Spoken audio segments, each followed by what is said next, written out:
What is going on, everybody? Phoenix Gaming here. Thank you for stopping by, and today we are going to be going over one of my favorite builds to use in the Summit for heroic and legendary content with the exotic Backfire Smg.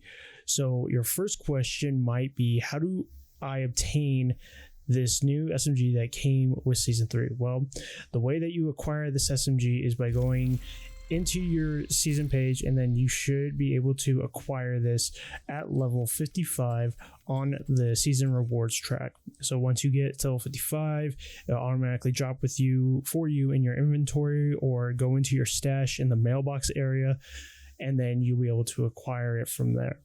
So one of the things about the Backfire SMG is that it is a risk reward type weapon. Now that means is when you use it, you get a benefit from it, but at the same time, it's going to eat you alive with a bleed effect, which is why it's known as the Backfire. So with the Backfire, the talent on it is Payment in Kind. Dealing damage to enemies adds a stack of 1% critical hit damage up to 200 stacks lasting 10 seconds. On reload, apply a 10-second bleed to yourself, which deals 0.5% armor damage per stack. So your automatic assumption is to spec into armor to negate the bleed effect towards yourself. Well, I'm going to show you how to have as much DPS as possible, as well as negating 96% of the bleed effect with this talent so that you can use the Backfire SMG in all of your content runs. I use it personally if I want to get through levels quickly, through heroic control points, through the legendary summit. I would never take this into a legendary stronghold because that's a different beast. Those are scaled to 4 players. Legendary summit is scaled to a solo player. Keep that in mind. You're not going to be using this during strongholds for legendaries, but you will be able to solo all the content, all the heroic control points, all the heroic missions, all the speed runs up until that point if you want to use this build. So to start off with the Backfire, it's not completely god rolled, but I do have 14.3% SMG damage. It rolls with critical hit chance, which is 20%, and then it has the magazine size, 10% magazine size. So you could definitely get this, try and re-roll it at the recalibration station or the crafting station and try and get those max rolls if you really want to, but this suits myself enough. For my secondary weapon, you can run what you want.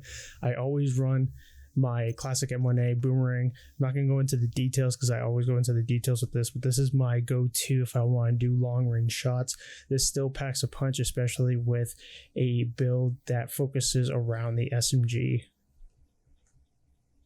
So now getting into the actual gear. Oh, before we go any further, we are running the Fireball specialization because we are using the Striker Ballistic Shield, which does give a damage bonus to the enemies that are within the radius of your shield. Since it's such a close quarters combat type build and type weapon, you're going to want to run the Striker Shield with the Fireball specialization. So now getting into the build itself. We're doing a 2-piece Seska Vriobra. I have a mask, rapid deployment mask, 14.6% weapon damage, 10% hazard protection, rolled 12% critical hit damage, and then 9.7% bleed resistance. You're going to want to farm bleed resistance mods to go on top of your hazard protection, and you'll see here why in a bit. For the body armor chest piece, we have a Sokolov Concern 2-piece Escorter Combat Harness with a 50% weapon damage, 11.9% critical hit damage, 10% hazard protection, and 9.1% bleed resistance mod. The talent we're currently running on it is critical hits, increase total weapon damage by 1% for 5 seconds, stacks up to 25 times, and this is the new Obliterate. The not new, but more of like an updated Obliterate talent. It used to be 15% weapon damage, it's now 25% weapon damage, so you're better off running Obliterate with this SMG build rather than using anything else because you are going to be hitting crits because you do have a max crit of 60%. Next, we've got the Reconnaissance Holster, part of the 2-piece. We've got 13.6% weapon damage, rolled 10% hazard protection, and then 11.4% critical hit damage. Next, we're using the Grupo Sombra and Tundra backpack, one piece, 15% critical hit damage, 14% weapon damage, 11.6% critical hit damage, 6% critical hit chance, and then an 8.1% bleed resistance mod.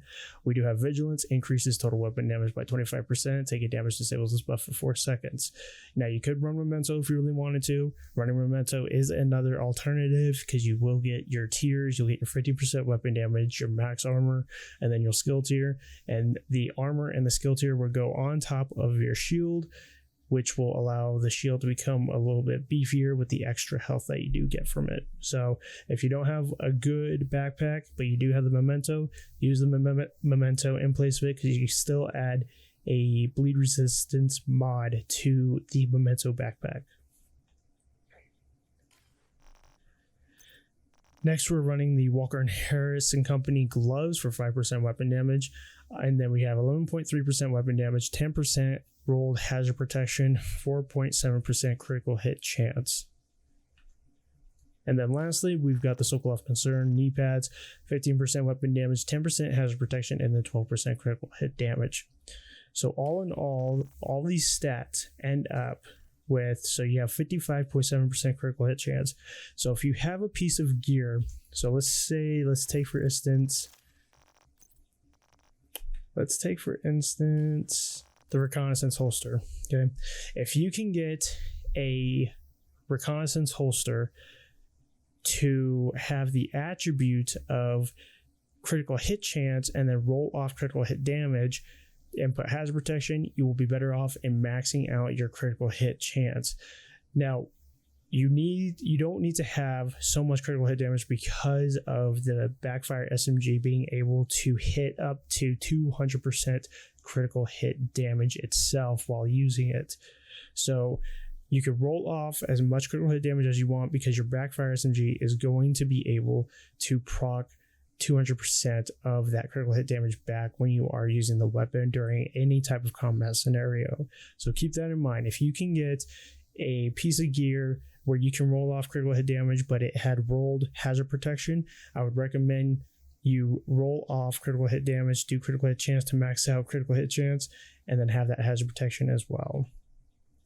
Going back into the stats, we have critical hit damage 138.9%. Again, the Backfire SMG adds 200% critical hit damage to this.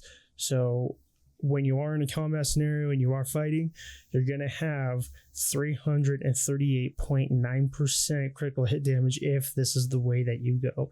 So you're going to be hitting high numbers, close to 1 million DPS with just this SMG alone in a close combat situation. Now, as you can see, hazard protection itself is at 70%. And then going down to bleed resistance, you have your bleed resistance along with the bleed resistance mods. So, and then you also have your watch as well, which adds the hazard protection as well. So this here will negate this 96.9% will negate all of your bleed effects with this SMG. So now you don't even have to worry about reloading. You don't have to be running the knee pads, the exotic knee pads, the bike messenger knee pads. You won't have to worry about that. You spec your build into a hazard protection, full DPS type build. You'll not have to worry about anything else. You'll be able to hit high numbers. Again, this is the hardest hitting SMG, 126.3k total damage with this SMG. And being able to negate the bleed effect of this talent here makes it worth the run. Now, you're probably thinking, well, why can't I use the Lady Death? Well, you could use the Lady Death if you really wanted to. The thing with the Lady Death, though, is you have to constantly keep moving. You have to build up your stacks in order to get that amount of damage output. You also have to be able to, you only have 30 rounds with the Lady Death itself, 32 rounds in the magazine. So with the high RPM it does have, you're going to be reloading faster rather than just being able to output as much DPS as possible. So you can also run Chatterbox if you want to without the reload. I don't really like the Chatterbox per se because it does have a low rate of fire, and it's just not, for me, it's not reliant enough. But so I really like what they did with the Backfire. It was interesting to make a build around the bleed effect and to negate it. But all in all, I mean, I really love using it during any type of heroic content. So other than that, guys, that is the build. You saw from the gameplay footage beforehand how I was just melting out the legendary NPCs on floors 81. You could take this to floor 91. You won't be able to really use it on floor 100 because there are a lot more purple and elites, and that whole area can get kind of just clustered, and it's not you could, if you really wanted to, it is possible to solo floor 100 with this type of build, but you have to be very mindful of like where your enemies are, making sure your back isn't turned to them type of a deal. So other than that, guys, I have nothing else. I really hope you enjoyed this build.